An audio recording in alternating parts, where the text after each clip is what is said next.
जी जय हिंद दोस्तों, आज हम लोग पढ़ेंगे त्रिकोणमिति का मान सही कैसे निकाला जाता है। इसके लिए एक हम ट्रिक लेकर आए हैं, इसके माध्यम से आपको है ना आसानी हो जाएगा आपको हल करने में। तो चलिए हम लोग देखते हैं कि इसका आंसर कितना होता है। तो सबसे पहली बात है, यहाँ पे दिया गया है sin 0 का मान कितना होगा, sin 30 का कितना होगा, sin 50 का मान कितना होगा। इस प्रकार से हम लोग सबका एक एक करके हल करेंगे। तो इसके लिए आपको कुछ नहीं करना है, 0 से लेकर है ना 0 से लेकर 4 तक संख्या को लिख देनी है। जैसे देखिए 0 1 2 3 4, ठीक उसी प्रकार से सबका बाटा 4 लगा देना है। ठीक है, सबके बाटा 4 लगा देना है और तीसरा स्टेप में आपको ये सबका वर्ग चढ़ा देना है। जैसे आप वर्ग चढ़ाते हैं, अब इसमें क्या कीजिएगा, आपको है ना वर्गमूल इसका निकालना है। तो 0 का वर्ग 0 होता है, 4 का वर्ग 2 होता है। जब भी 0 में कुछ किसी संख्या से भाग दिया जाता है तो उसका आंसर कितना होता है, 0 होता है। तो sin 0 का मान कितना हो जाएगा, 0।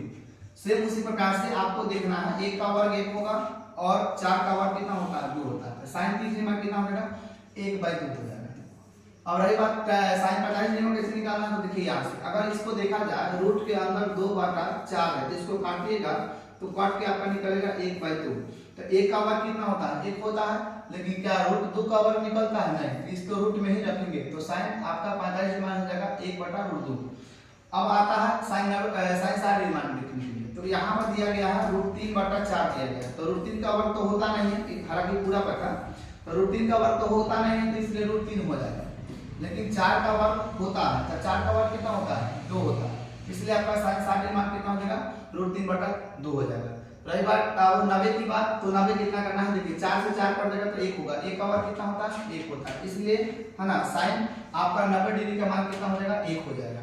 लेकिन अब सवाल है cos में कैसे निकालें, तो कुछ नहीं करना है, जो 90 में होगा वो 0 के बराबर होता है cos का। तो इसलिए आपको यहाँ संख्या यहाँ से उठा के यहाँ दे देना है, तो आपका हो जाएगा हाँ cos 0 डिग्री मान 1 हो जाएगा। यहाँ पर दिया है √3/2, तो यहाँ उठ के ये आ जाएगा, तो √3/2 हो जाएगा। इसी में का और इसी में रह जाएगा, और ये वाला संख्या इधर आ जाएगा और ये वाला संख्या इधर आ जाएगा। तो इस प्रकार से आपका दो हल कर लिए। अब रही बात सवाल, अब tan को हम कैसे निकालें, तो देखिए ध्यान से, tan को निकालने के लिए कुछ नहीं करना है, आप एक फॉर्मूला पढ़ लीजिएगा, tan थीटा बराबर फॉर्मूला होता है, tan थीटा बराबर फॉर्मूला होता है, tan थीटा बराबर कि sin थीटा बटा cos थीटा होता है। ठीक है, तो आपको इसमें जितना डिग्री का मान निकालना है उतना डिग्री sin थीटा में रखना है और उतना ही डिग्री का मान आपको cos में रखना है। जैसे हमको 0 डिग्री का मान निकालना है तो कुछ नहीं करना है, sin 0 डिग्री मान रखना है और cos 0 डिग्री मान रखना है। तो sin 0 मान कितना है, 0, cos 0 डिग्री मान कितना है, 1। अब कोई भी संख्या 0 में किसी भी संख्या से आप भाग देते हैं तो उसका आंसर कितना आता है, 0 आता है। तो tan आपका 0 डिग्री मान कितना हो गया, 0। अब सवाल कितना है, अगला में sin 30 डिग्री में 1/2 है और cos में है √3/2 है। तो इससे आप 2 से 2 काट देगा तो कितना देगा, 1/√3। तो tan में 30 डिग्री मान हो जाएगा 1/√3। अब देखिए इसे तो पूरा पूरा कर देगा तो tan 45 मान कितना हो जाएगा, 1। ठीक है, अब देखिए यहाँ पे सवाल है आपका, अब आप सवाल कितना है आपका, लो देखिए इसको हम मिटा देते हैं। अब सवाल है यहाँ पे कितना, 60 का, तो tan 60 को कैसे निकालेगा, तो यहाँ पे कितना दिया हुआ √3/2 और इधर कितना है 1/2, तो 2 से 2 काट देगा कितना बचेगा, √3, 1 भी बचेगा बाटा में, तो 1 का कोई वैल्यू नहीं होता, इसलिए आपका आंसर आपका हो जाएगा √3। लेकिन एक सवाल है कि जब भी हम कोई संख्या में 0 से भाग देते थे, 0 में किसी भी संख्या से भाग देते तो 0 आता था, लेकिन अगर हम किसी संख्या में 0 से भाग देते हैं तो वह संख्या अपरिभाषित होता है, इसलिए यहाँ पर कितना है, 1/0 है, तो जब आप भाग दीजिएगा तो क्या आ गया, यहाँ पे अपरिभाषित हो जाएगा। ठीक है, अब आता है cos का कैसे होगा, तो आपने फॉर्मूला पढ़े होइएगा, sin बोलते क्या होता है, cosec होता है।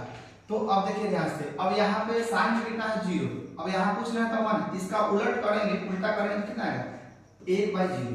तो जब भी कोई संख्या में 0 से भाग होता है वह संख्या अपरिभाषित हो जाती है। ठीक है, उसी प्रकार से आपको देखा जाए 30 में, sin 30 में देखा जाए 1/2, इसका उल्टा कितना आएगा, 2/1, तो 1 का तो कोई वैल्यू नहीं था, इसलिए इसका आंसर कितना हो जाएगा, 2। तो cosec 30 डिग्री मान कितना हो जाएगा, 2।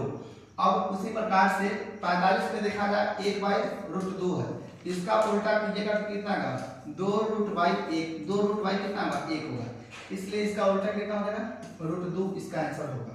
ठीक है, अब सवाल है 60 में कितना होगा, तो 60 के लिए देखिए कुछ नहीं करना है, आपका दिया गया है √3 कितना, √3 2 दिया गया है, इसका उल्टा कितना होगा 2/√3। इसलिए आपका cosec 60 में आपका जो मान हो जाएगा वो हो जाएगा 2/√3। अब सवाल यहाँ पे कितना है 1 का है, तो बाटा में पूछना है तो 1 है ना, तो 1 का उल्टा कितना होता है 1 ही आता है। तो मुझे उम्मीद है कितना तक आपको समझ में आ गया होगा। अब आते हैं sec का, तो cos का उल्टा sec होता है, इसलिए अब 1 का उल्टा कितना होगा 1 ही होगा, तो cos 0 मान कितना हो जाएगा 1 हो जाएगा। उसी प्रकार से आप इसका उलट कीजिए, 3/√2 है, √3/2 है, तो इसका उल्टा कितना होगा 2/√3 हो जाएगा। इसका उल्टा कितना हो जाएगा √2 हो जाएगा, और इसका उल्टा कितना हो जाएगा 2 हो जाएगा। और सवाल है यहाँ पे, तो देखिए यहाँ 0 है, यहाँ पूछ रहा था 1 है, इसका उल्टा कीजिएगा तो कितना है 1/0 है। 1/0 किसी भी संख्या से भाग दिया जाता है तो वो अपरिभाषित कहलाता है। ठीक है, अब आते हैं कॉट का सवाल। तो कॉट में कुछ नहीं करना, कॉट का उल्टा tan का उल्टा कॉट होता है। तो यहाँ देखिए 0 है, tan में क्या है 0 है, और यहाँ कुछ है बाटा में क्या है 1 है, तो उसका उल्टा कीजिएगा तो 1 में क्या आएगा 0। तो जब भी कोई संख्या में 0 से भागो वो होता है अपरिभाषित। ठीक है, यहाँ तक आपको समझ में आ गया होगा। आगे देखिए ध्यान से, tan अब रहा 30 का सवाल। तो tan 30 में 1 कितना दिया गया है 1/√3 दिया गया है, √3 दिया गया है, तो इसका उल्टा कितना होगा √3/1। ठीक है, तो 1 का कोई वैल्यू नहीं होगा नीचे वाला के, इसलिए √3 हो जाएगा। तो cot में 30 मान कितना होगा √3। उसी प्रकार से cot 45 डिग्री का मान, tan 45 मान 1 है, 1 का उल्टा 1 ही होगा, तो cot 45 डिग्री का मान भी कितना हो जाएगा 1 हो जाएगा। अब सवाल है यहाँ पे √3 दिया गया है, तो यहाँ पे बटन में देखिए यहाँ पे √3 है, इसके बटन में कुछ है तो 1 है, इसका उल्टा कितना आएगा 1/√3 आएगा। इसलिए cot में 60 डिग्री का मान कितना हो जाएगा 1/√3 हो जाएगा। अब देखिए cot में अपरिभाषित है, यह अपरिभाषित संख्या कैसे होता था। अपरिभाषित संख्या आपको कैसे होता था कि आप कहिएगा कि कोई भी संख्या बाटा में 0 होता है, संख्या के बाटा में 0 होता है तो वो अपरिभाषित होता था। लेकिन अब देखिए यहाँ पे अपरिभाषित है, तो इसका मतलब पहले से ऐसे था, अब इसका उल्टा करना है, तो 0 ऊपर चल जाएगा 1 नीचे आ जाएगा।